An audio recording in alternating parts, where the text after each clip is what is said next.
Olá, sou José Luiz, professor da Faculdade São Francisco de Assis.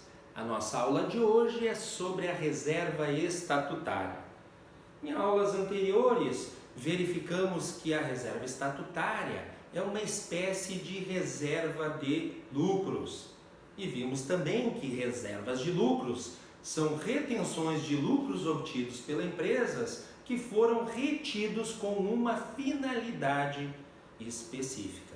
Na aula passada vimos a reserva legal. Hoje veremos então a reserva estatutária. Como o próprio nome diz, ela é uma reserva que está prevista no Estatuto Social da Sociedade Anônima.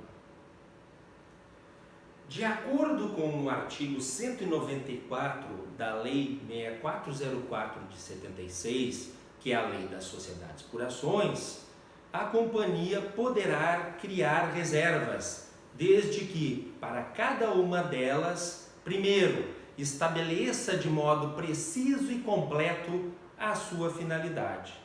Segundo, fixe as parcelas e os critérios para determinar a parcela anual dos lucros líquidos que serão destinados à sua constituição. E um terceiro item, fixe, então, estabeleça um limite máximo para a constituição dessa reserva. Então, observe, nós devemos ter a indicação de modo preciso e completo da finalidade dessa reserva estatutária que nós estamos criando. Nós devemos definir a sua base de cálculo e, além disso, estabelecer um limite máximo para essa reserva. Observe, em relação à reserva legal, que nós vimos na aula passada, o limite máximo obrigatório dela é de se constituir a mesma até que ela atinja 20% do capital social. Isso é um exemplo de estabelecer um limite máximo para a reserva. Então, há que se observar esses três incisos para que se possa criar no Estatuto Social da Sociedade por Ações uma reserva estatutária. Exemplos de reserva estatutária com base na própria lei das SAs é o caso da reserva para resgate de partes beneficiárias. De acordo com o artigo 48 da lei das SAs, se nós alienarmos partes beneficiárias e tivermos que resgatá-las, nós devemos então constituir uma reserva estatutária para esse fim, ou seja, para que se possa reservar o montante do lucro para resgate das partes beneficiárias. Um outro caso é a amortização de debêntures, de que trata o artigo 55.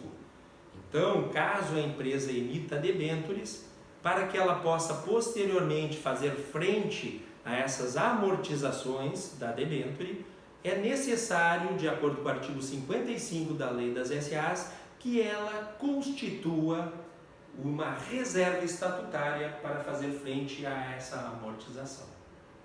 E, finalmente, de acordo com o artigo 44 da Lei das SAs, no caso de resgate ou amortização de ações, também será necessário que se crie uma reserva estatutária para esse fim.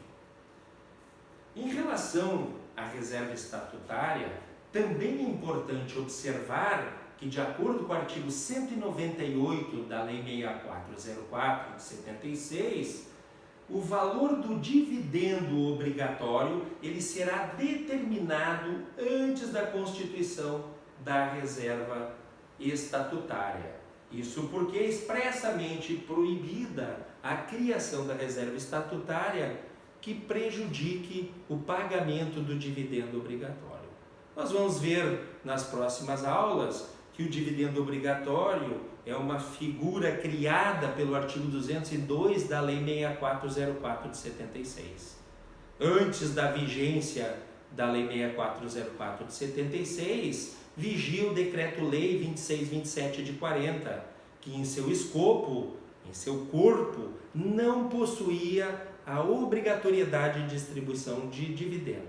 Então, as empresas, em geral, em seus estatutos, omitiam a distribuição de dividendos. A partir da Lei 6404/76, que é de 15 de dezembro de 1976, surge no artigo 202 a obrigatoriedade de distribuição de um dividendo. Então, o Estatuto deve, a partir de então, ter uma previsão para a distribuição dos dividendos que é tão almejado pelos acionistas. Se o Estatuto for omisso, a lei define essa base de cálculo que nós vamos ver nas próximas aulas. De qualquer forma, então, observe, quando se constitui o valor da reserva estatutária, ela não vai poder abater a base de cálculo do dividendo obrigatório. Ou seja, criando a reserva estatutária não prejudica o direito que o acionista tem de receber o dividendo obrigatório. Dessa forma, então, a base de cálculo da reserva estatutária, como acabamos de ver, deve estar definida no Estatuto. Nas nossas aulas da contabilidade societária, no nosso Estatuto estará definida a seguinte base. Nós vamos pegar o lucro líquido do exercício, vamos abater os prejuízos acumulados se houverem, por força do artigo 189 da Lei 6404/76, vamos chegar no lucro líquido. Vamos abater a reserva legal, observem, isso no estatuto que nós estamos criando aqui na nossa empresa.